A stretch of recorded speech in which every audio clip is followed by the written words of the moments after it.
저는 정재준, 박상영, 박기환 후보자 참고인들에게 같은 거를 한번 물어보겠습니다. 수신료 분리 진수에 찬성합니까?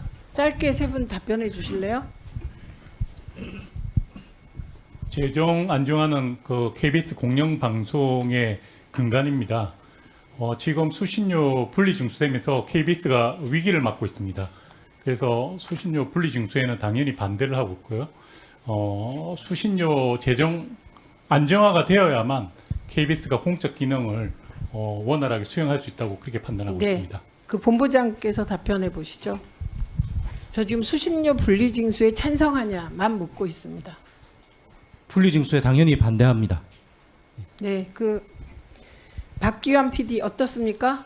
네, 당연히 반대합니다. 네, 됐습니다. 공영방송의 토대가 수신료인데 예, 그러면 두 반대합니다. 번째 질문 드립니다. 수신료 통합 징수를 노조 차원에서 추진하시겠습니까? 본부장님, 박상현 본부장님. 네, 그 언론노조 KBS 본부가 중심이 돼서 사내에 있는 직능 단체 및 다른 노조와 함께 저희 사내적으로 수신료 TF를 꾸렸고 사측은 이번에 빠졌고요. TF의 의견을 저희 과방위에 전달을 한 적이 있습니다. 그 과정에서 사측을 설득할 생각도 있습니까? 노사협의회 때 박민 사장에게 그 수신료 통합 징수 방송법 개정안에 대한 의견을 물었었고 같이 하자라는 제안을 했지만 사측이 거절을 했습니다. 하지만 네, 알겠습니다. 거기까지 듣고요. 정재준 기자는 수신료 통합 징수 찬성할 테니 따로 안 물어도 될 것 같습니다. 예, 박기환 PD 수신료 통합 징수에 찬성하십니까? 네, 당연히 찬성합니다. 예, 여기 허성권 위원장이 오셨으면 제가 물어봤을 텐데 그래서 요청하셨는데 시간이 안 됐어요. 예, 궁금합니다. 그 박장범 후보자께서는 대한민국이 공영방송 KBS 국가기관 방송을 유지할 만한 경제력이 된다고 생각하시죠? 네. 네, 이거 크게는 대한민국의 국가기관 방송을 두냐 안 두냐의 문제입니다. 둔다는 결정이 내려지면 어떤 재원으로 할 것인가 논의하는 거거든요. 그동안의 일종의 타협적 방식으로 수신료라는 제도를 두고 징수 과정의 효율성을 높이기 위하여 한전에 위탁 징수한 것입니다. 완전하진 않지만 이걸로 몇십 년을 KBS를 유지해 왔죠. 근데 갑자기 이게 없어졌으면 당연히 정부는 그러면 수신료가 제대로 안 거친 나머지 부분은 일반 회계에서 지원을 하든지 대안을 마련해야 되는데 그런 대안 마련 없이 수신료를 분리징수시키고 그래서 KBS를 경영이 어렵고 다들 불안한 상태로 빠뜨리고 이게 무슨 국가 운영입니까? 말이 안 되는 일이 지금 벌어지고 있다는 점을 제가 분명히 말씀드립니다. 저는 혼자라도 계속 질문할 터이니 위원님들 피곤하시면 가십시오. 예, 저는 추가 질의를 계속 해야겠습니다. 그리고 저는 지금까지 요목을 나누어서 하나하나 박장범 후보자를 증명했습니다. 첫날 도덕성 문제 했고요. 그래서 문제가 많은데 후보자가 사과를 굉장히 쿨하게 빨리 하셨습니다. 네.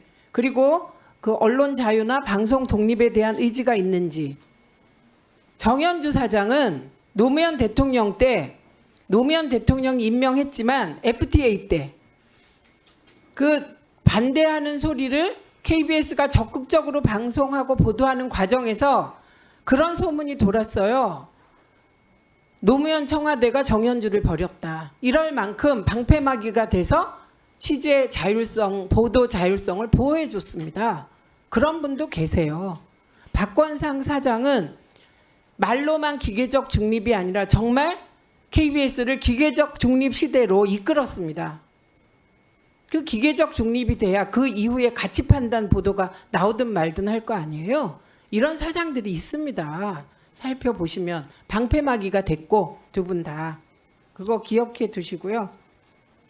그래서 수신료와 관련하여서는 반드시 KBS가 하나가 돼서 노사가 재정을 안정화시킨다 애매하게 하지 말고요. 일단 수신료로 KBS를 먹여 살리겠다. 우리 사회가 결정한 이상 통합 징수를 다시 열어줘야 됩니다. 헌재 하시는데 헌재는 통합 징수가 합헌이라는 판결을 내린 바도 있습니다. 헌재가 그런 곳이에요. 그거를 사장께서 알아두셔야 될 것 같아요. 네. 네. 그리고 지금부터 제가 여쭤보는 거는 지금 정재준 기자나 박상현 본부장이나 박규환 PD나 곧 KBS에서 일어날지도 모를 일입니다. 무슨 지금 노무현 대통령이 시장으로 권력이 넘어간 지 오래고 이념의 시대는 끝났다. 그게 2006년, 7년입니다. 근데 무슨 이념 논쟁을 합니까 지금. 북한이 무슨 경쟁 상대입니까? 이상한 나라지. 저런 왕조 국가가 21세기에 있는 게 이상한 거지. 저희들에게 자꾸 의심하고 물어보지 마세요.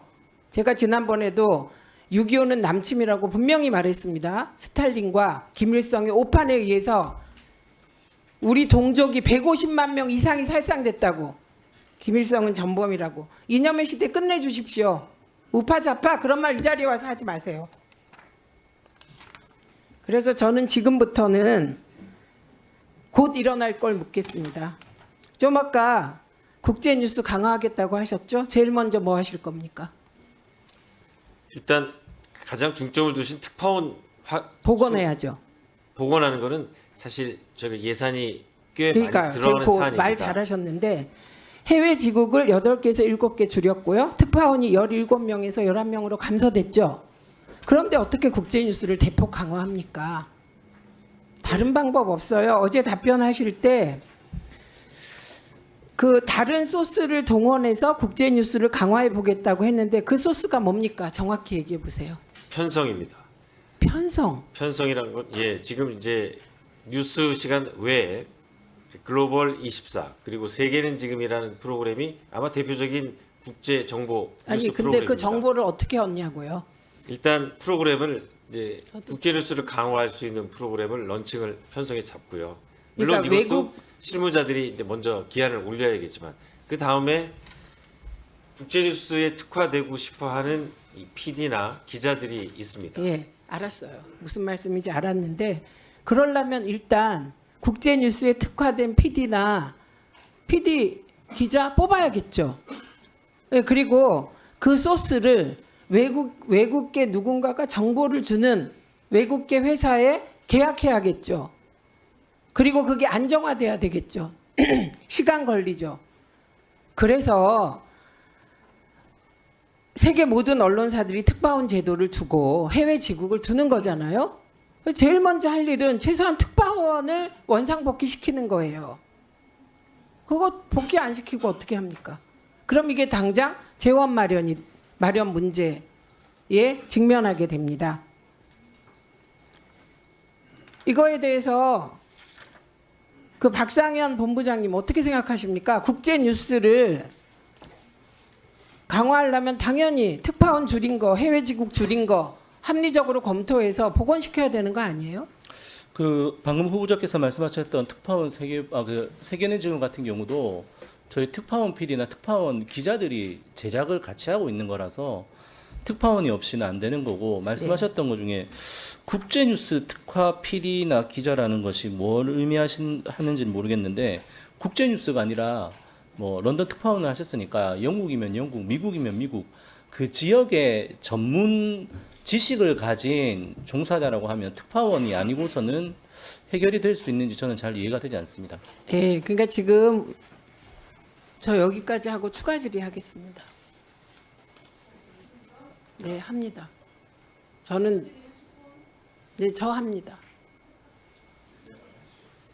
네, 저 혼자 합니다.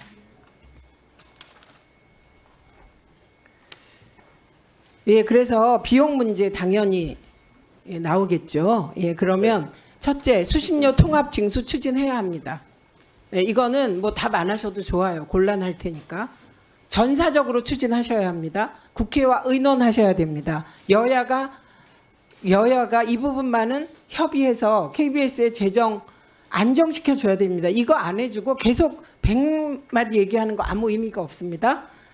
그거는 최영두 간사님이 같이 해주셨으면 좋겠습니다. 아니 그게 수신료 통합 징수라니까 아니요. 수신료 통합 징수 아니면 일반 회계 2개밖에 없어요. 그거는 좀 이따 질의하시고요. 예. 그다음에 재정 안정성 방안과 관련하여 구조조정 하실 겁니까? 이건 답하셔야 돼요. 세 분도 주의 깊게 들으세요. 구조조정 하실 겁니까? KBS는 공기업이기 때문에 네. 법적으로 어렵죠. 구조조정이 거의 불가능. 네, 불가능하다. 그러면 저는 무리하게 안 하겠다는 걸로 저는 정리하겠습니다. 불가능하다고 하셨으니. 네. 예. 그다음에 임금 삭감 하실 겁니까? 임금 삭감은 노조와 협의를 해야만 할 수 있습니다. 네. 그러면 노조 협의 얻으려면 비전을 얘기하고 이게 내가 미션 받고 용산 미션 받고 뉴스를 자주 주지 않겠다는 신뢰를 얻어야 노조가 협상에 들어가 주겠죠? 그건 뭐 저는 가치 노조나 세계 노조 다 그럴 것 같습니다. 근데 위원장님 임금 삭감을 이제 물어보셔서 제가 답을 하긴 했지만 네. 평균 임금이 1억 원이 넘는 직장이긴 하지만 KBS가 지난 몇 년 동안 임금 인상이 거의 없었습니다. 그래서 사실 지금 저희 국민들의 비난을 들을 수도 있지만 임금 삭감 이건 굉장히 명쾌한 거예요. 임금 삭감을 일방적으로 무리해서 하시겠습니까? 저 이걸 물어보고 있어요. 네. 일방적으로 무리해서 할 수가 없고요. 노조의 동의가 없으면 불가능한 사안입니다. 예, 그러면 구조조정 무리해서 하지 않겠다. 임금 삭감 일방적으로 하지 않겠다. 이거 공개적으로 하신 말씀입니다. 그게 답도 아니에요.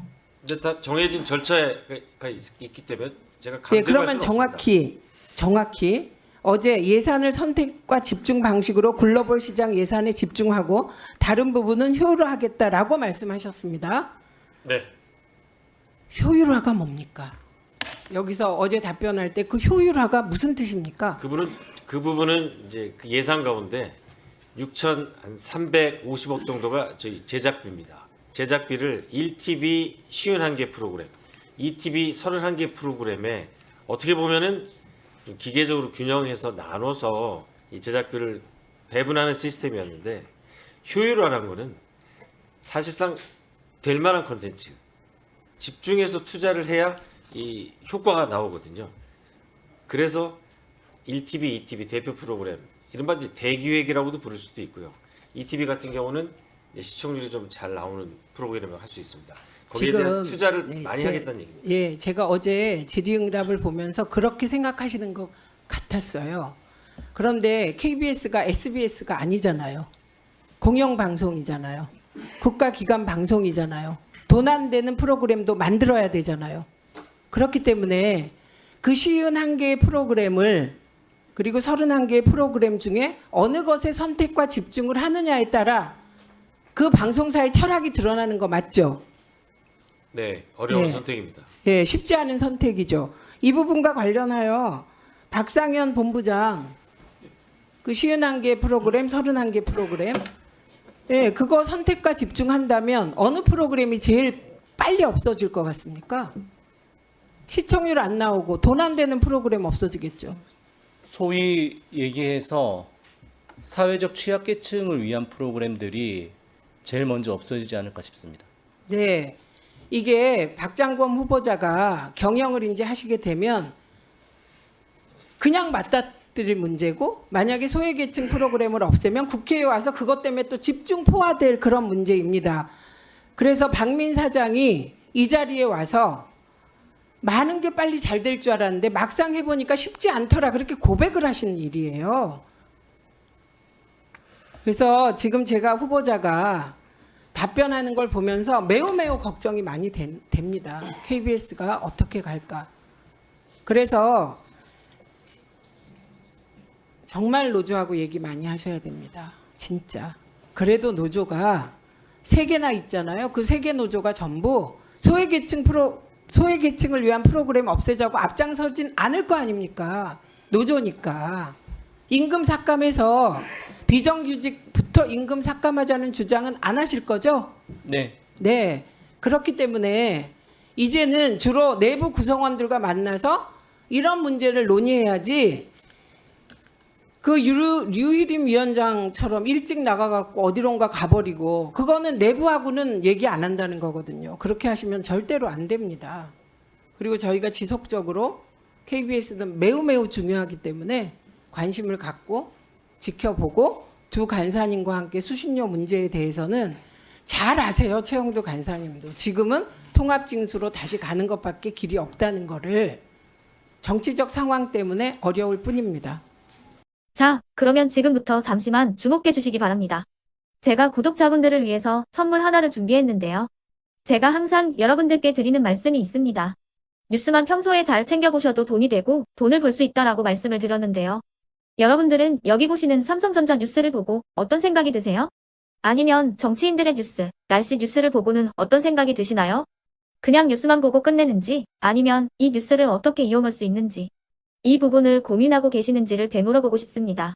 그 이유가 뭐냐 하면 제가 지난번에 여러분들께 뭐라고 말씀을 드렸었죠? 지금은 반도체 섹터를 눈여겨보셔야 한다고 말씀드렸습니다. 그리고 나서 이런 썸네일들 뉴스를 통해서 많이 보셨을 겁니다. 반도체 내용이 이슈가 됐을 때 부자들은 어떻게 생각한다? 반도체 관련주들은 뭐가 있는지, 어떤 종목이 가장 좋은지, 어디에 투자해야 돈이 몰리는지 자연스럽게 생각한다고 제가 말씀을 드렸죠. 그 이유가 뭐냐 하면 부자들이 봤을 때는 이슈가 곧 돈으로 이어지고 그 이슈가 나에게 돈을 벌어준다는 경험적 확신이 있기 때문에 부자들은 항상 이런 사회적 이슈를 관심 있게 챙겨본다고 제가 말씀을 드렸습니다. 이번에도 마찬가지인데요. 제가 지난번에 시청자분들과 함께하는 주식으로 수익 내기 이벤트를 진행했었죠. 당연히 100% 무료로 진행을 했었고요. 여기 보시면 아시겠지만 제가 지난번에도 구독이라고 보내주신 모든 시청자분들께 반도체 관련주 중에 가장 크게 급등할 딱 한 종목, 많은 종목도 아니라 한미반도체 한 종목을 여러분들께 추천드렸어요. 그러면서 여기 나와 있는 대로 정확히 얼마에 매수해야 하는지, 그리고 수익률이 어느 정도 나왔을 때 팔아야 하는지를 이런 부분들까지 여러분들에게 정확히 알려드렸었는데 지금 실제로 어떻게 되었다? 오른쪽을 보시면 아시겠지만 제가 지난번 문자 발송으로 이 한미반도체를 소개해드리고 나서 실제로 이렇게 5배 이상 어마무시한 상승이 나왔습니다. 100만 원만 투자를 했어도 무려 500만 원이 넘는 수익금이 생긴 거죠. 그래서 당시에도 굉장히 많은 분들이 제가 드린 이 한미반도체로 수익을 내실 수가 있으셨을 텐데요. 다시 한번 축하드린다고 말씀을 드리겠고 이번에도 마찬가지입니다. 앞으로도 2024년, 2025년 계속해서 기대해볼 섹터는 AI입니다. 그 중에서도 AI 반도체는 그 누구도 부정할 수 없는 미래성장 산업입니다. 그러면 우리가 어떻게 생각해 볼 수 있을까요? AI 반도체 종목 중에 앞으로 크게 대장 역할을 하면서 10배 이상 급등할 수 있는 텐베고 종목을 지금부터 열심히 추적해야 한다는 겁니다. 큰 돈을 투자하지 않더라도 월급의 일부분 아주 소액이라도 이 종목을 모아가야 수백 %의 수익률을 손에 쥘 수 있는 것이죠. 지금 여러분이 보고 계시는 이 유튜브 또한 AI 반도체와 아주 밀접한 연관이 있고 반도체야말로 대한민국의 핵심 산업으로 앞으로 더더욱 시장은 성장할 수밖에 없습니다. 그렇기 때문에 제가 이번에도 뭘 보내드리고 있냐면 지난번과 똑같이 구독이라는 문자를 보내주시면 제가 AI 반도체 관련주 중에 앞으로 대장주 역할을 하면서 주가가 가장 크게 급등할 한 종목을 여러분들께 문자 발송으로 종목명과 사고 파는 시점을 모두 알려드릴 건데요. 그 문자를 받고 여러분들이 주식으로 돈 버는 연습을 한번 해보셨으면 좋겠고요. 혹시라도 나는 주식을 하지 않는다 하시는 분들은 주변에 주식하시는 지인분들에게 말씀을 해주셔도 되고요. 아니면 연세가 있으셔서 투자가 어렵다 하시는 분들은 이 종목을 자녀분들에게 한번 사봐라. 이걸로 한번 수익을 내봐라. 이렇게 조언을 해주실 수도 있는 거겠죠. 그래서 지금 이 영상을 보시는 시청자분들 중에 나도 이번 종목이 좀 궁금하다 하시는 분들은요. 누구나 상관없이 그리고 어느 시간대나 상관없이 부담없이 010-2514-5930번으로 구독이라는 문자 보내주시면 제가 이번에도 똑같이 무료 추천 급등주 문자를 보내드리겠습니다. 이해되시겠죠? 제 번호 010-2514-5930번으로 구독이라는 문자 보내주시면 여러분들이 직접 이슈를 통해서 돈 버는 연습을 해보실 수가 있는 거고 제가 돈을 받는 것도 아니고 투자를 대신해 드리는 것도 아니기 때문에 부담 없이 신청해 주시면 되는 겁니다. 그리고 수익이 나면 저는 다른 것은 하나도 바라지 않습니다. 제 채널에 구독, 좋아요 한 번씩만 눌러주시라 이렇게 다시 한번 말씀을 드리겠습니다.